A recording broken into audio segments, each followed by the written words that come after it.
If you've never seen GD present Fenderson, day, Carol, Sophia, and myself were hanging out. We've divorced ourselves from Billy. Sad. So now I'm the third wheel. And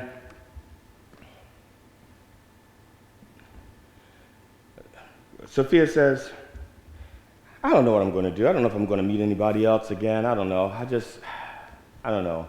So Carol, being Carol,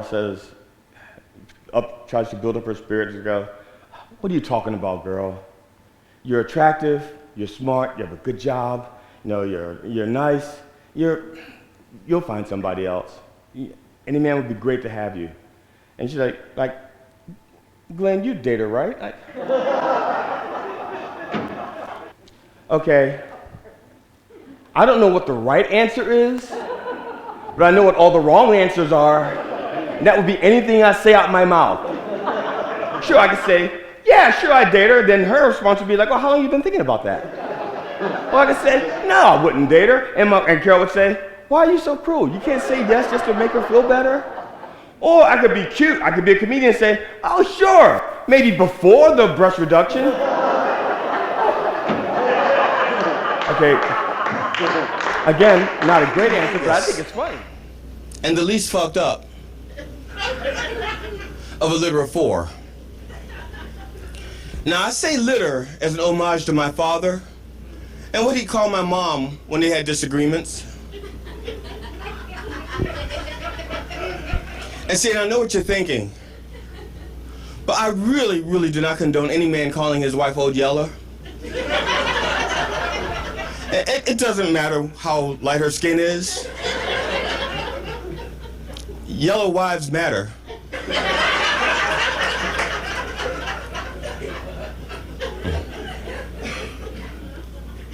See, but my mom,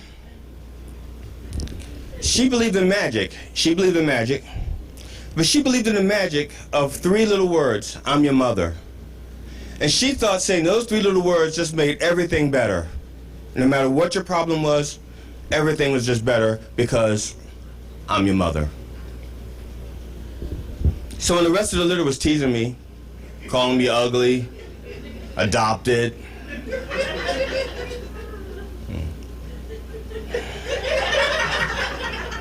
ugly, adopted, I could go to my mom. Mom, you think I'm ugly? Of course not, boy. I'm your mother.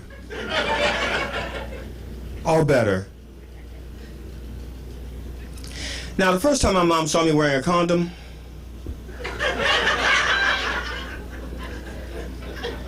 okay. All right.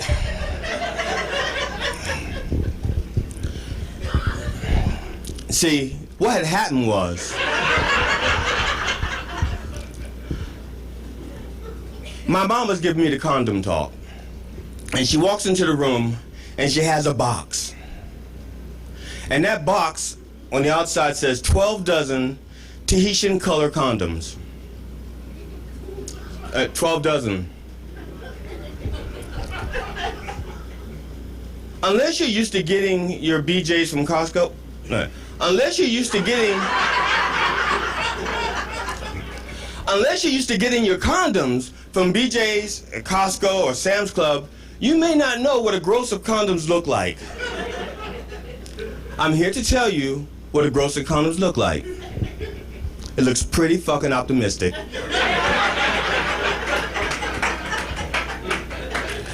I was hiding condoms everywhere I thought one day I might have sex. I was hiding them in my bedroom, the living room, my parents' room. What? I'm the only one that wanted to have sex in their parents' room. Not while they're there. I'm the only, okay, all right, fine. I was hiding them in the front seat of my car, the back seat of my car, the cemetery. Yeah. Oh, come on. Nobody wanted to have sex in the cemetery. I'm the only one that wanted to have sex in the cemetery. Fine. Liars. All of you. But I never got to use that one in the cemetery, and it's probably a rubber tree by now.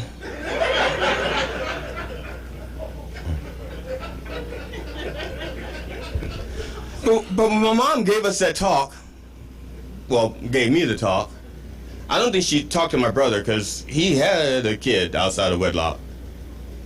At least one. But me, no. I wore that thing faithfully. So, because my mom said to me, she goes, condoms help prevent disease. They help prevent pregnancy. They only work when you use them. Don't reuse your condoms. Wait a minute. Don't reuse your needles. Okay, that's a drug issue. Okay, that's the drug one. I guess it works for condoms. But at any rate, and then she says, you're not bringing any babies in this house. So you better wear them every single time you have sex, and don't make me check. You know I will, I'm your mother.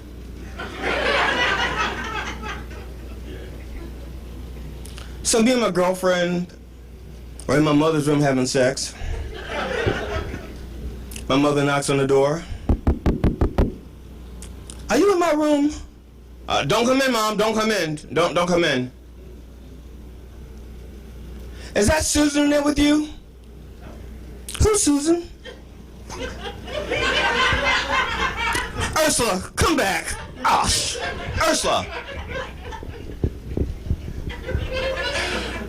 Ursula stomps past my mother. My mother goes, that's not Susan.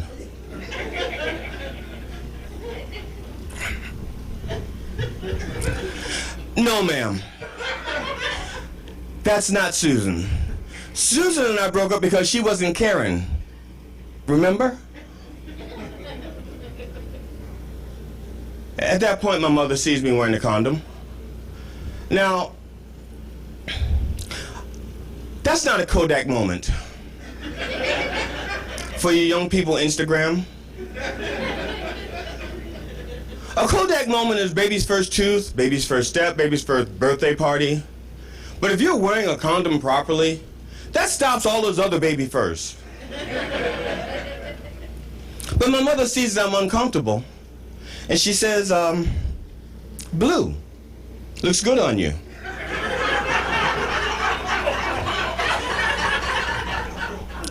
You think so, Mom? Of course I do.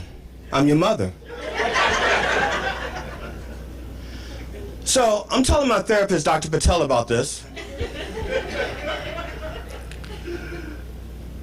And he says, oh, Glenn, you are such a pussy. It could have been so much worse. Your mother could have said to you, I always pictured you as an autumn. Which is wrong on so many levels. Or they could have been your brother's hand-me-downs. Again, wrong on so many levels. Or your mother could have said to you, don't worry, you'll grow into it.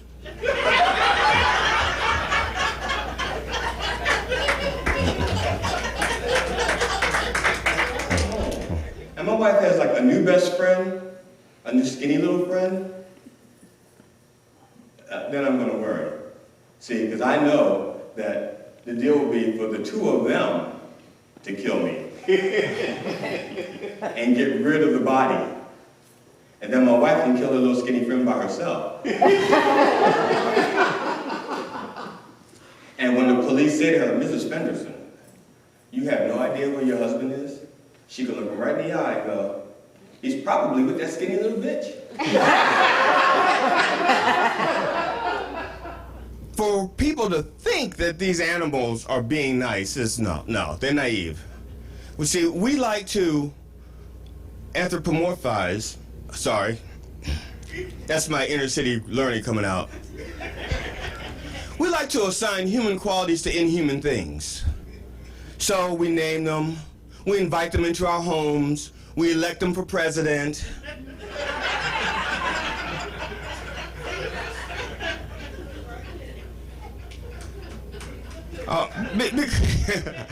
Because we don't know any better. We want to see the best in something or see something else in other than what it is. That's fine. But we have to learn to name these little bastards. And also, before they even stepped 1 foot into our house, we're in a hole for like $400. Buying kitty litter, toys, shots, you name it, carriers, we were buying it. My wife and I have been together for 13 years. That is the most we've ever spent on pussy accessories.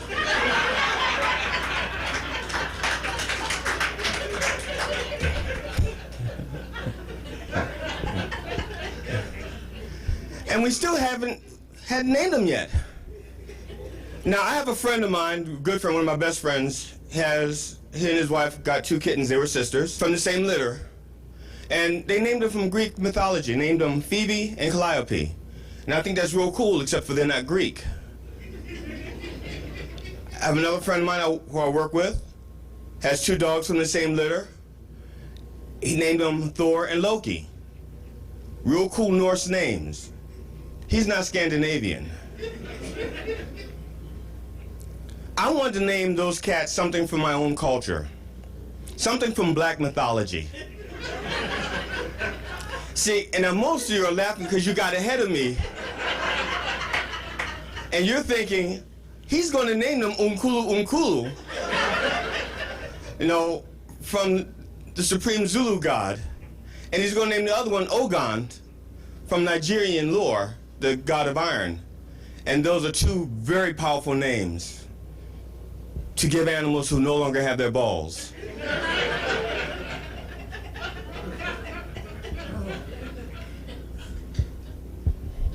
So I wanted to name them something from contemporary black mythology. So we named one Good Credit.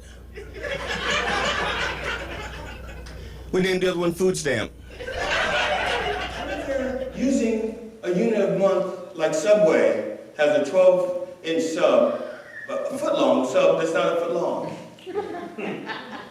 Yeah, Subway has a foot-long sub and it's not a foot long. But it's okay because they went to court and they won their case.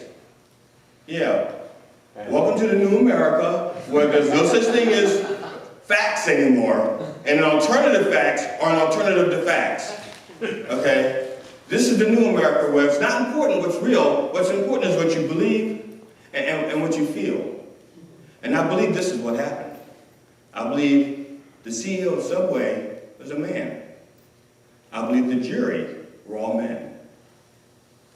I believe the judge was a man. So ladies, if a man says to you he has a foot long, you have to believe him. Legally. It's a legal precedent. But if it doesn't feel like a foot long, I wouldn't give him $5.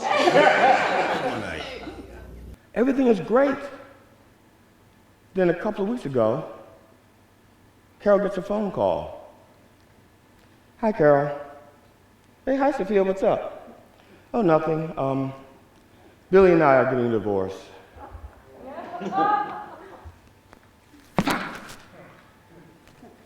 Now I have to divorce Billy. I can't stay friends with Billy now, because the only reason why I was friends with Billy is because he was married to Sophia. And the only reason why I know about Sophia is because she is best friends with Carol.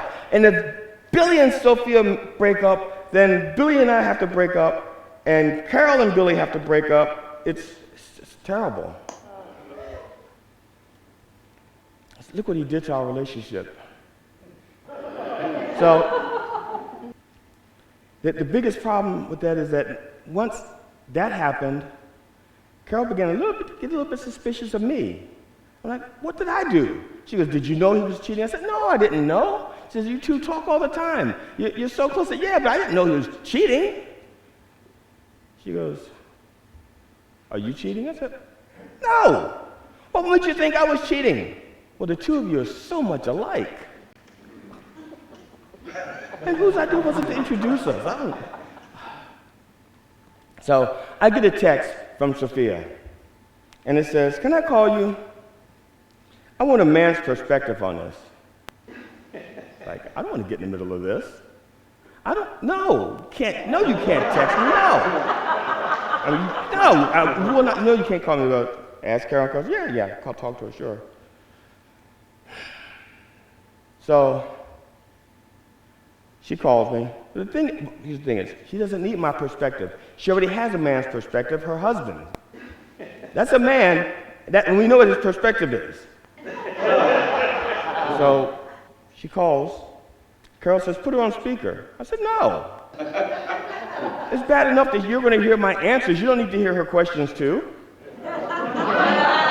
So, Sophia begins telling the whole story about all the stuff that I really don't want to know about my brother.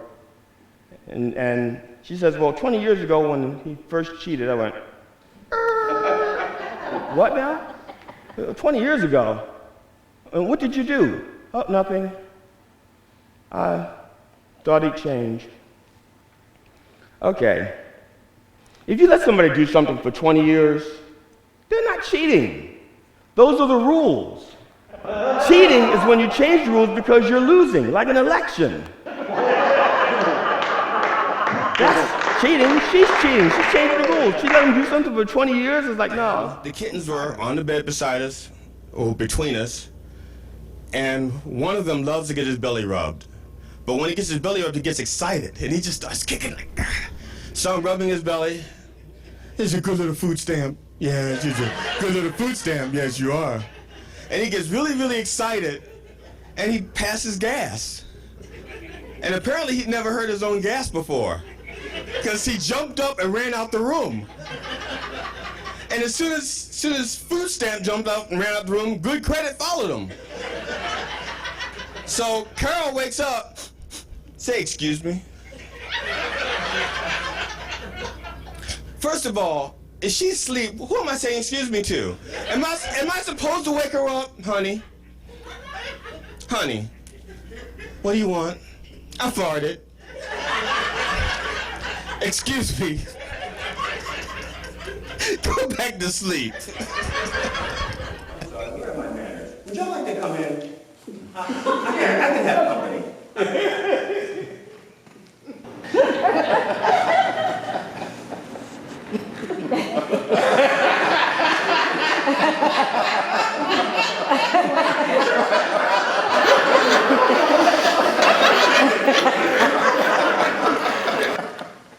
I can have company. See, but it's not really that lonely in here. The room service is excellent. See, room service, yeah, room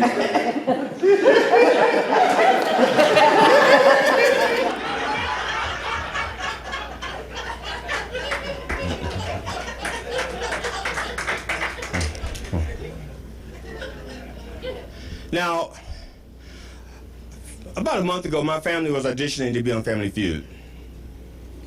Now, when we got there, this auditorium, there was about 300 people, roughly 50 families there. And a lot of kids, probably hoping to meet their fathers. Wait a minute, that's a different Family Feud, that's Murray. But we're auditioning, and one of the things about the Family Feud, if you've ever watched, you notice that no matter what ridiculous shit someone says, good answer, yeah, good answer, good answer, good job, good answer. You're probably thinking they're retarded, but they're not. They tell you, this is your family. No matter what happens on the show, when you go home, that's your family. They're still your family. You can hate them if you want to. You can be embarrassed by them, but they're your family, so you just applaud them and say, good answer. If it was an HBO show, name a tree that does not give shade. Family tree. Good answer. Good answer. Name a tree that does not give shade. A money tree. Good answer. Good answer. Name a tree that does not give shade.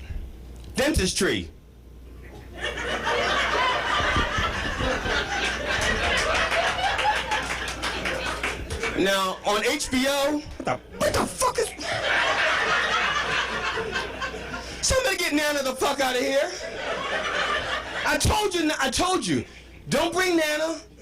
She's senile. She just blurts shit out. She just sits there in the kitchen going, he says he's black, but he don't like macaroni and cheese. What kind of fuck is that?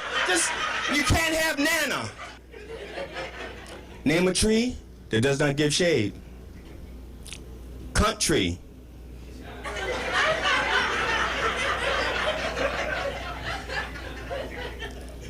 A country? Well, unless you have a big bush.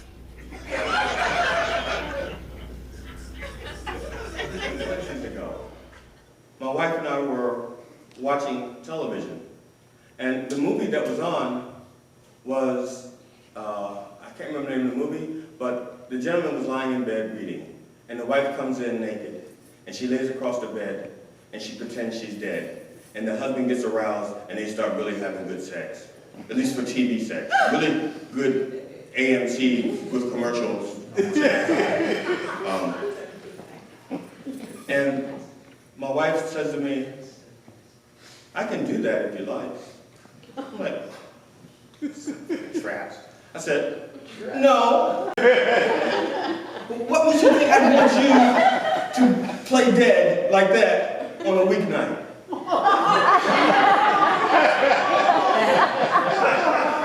It was a Wednesday. It was Wednesday for Pete's sake. I gotta get him to go to work the next day.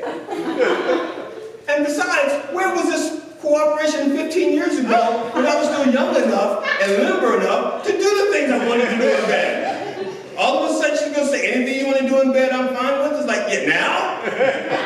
Now there are consequences. I could pull something out, pulling something out. And besides, if I do what I really want to do in bed, oh, she's gonna be pissed. Yeah, I'm gonna tell you right now, she's gonna be pissed. Because we're gonna have to clean up the whole bedroom. We're gonna have it sanitized. Because, I'm gonna tell you now, the sheets are gonna be stained, the headboards are gonna be stained, the walls are gonna be stained. That's right. Because when I eat spaghetti in bed,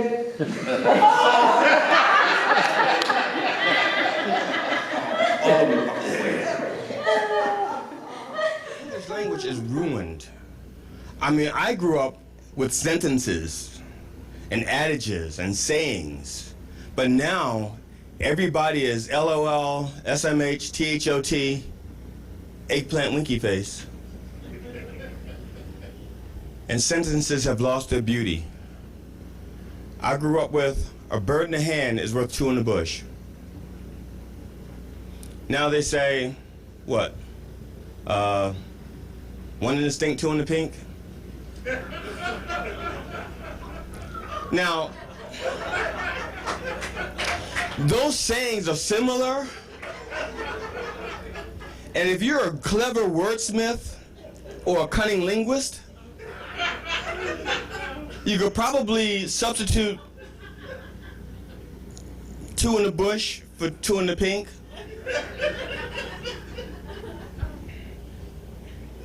I grew up with a penny saved is a penny earned. That meant something. See, now they say, I'm not saying she's a gold digger, but she ain't messing with no broke. Now see, diction and grammar aside, what are we teaching our children? That pennies don't matter? That brown change doesn't matter? All change matters.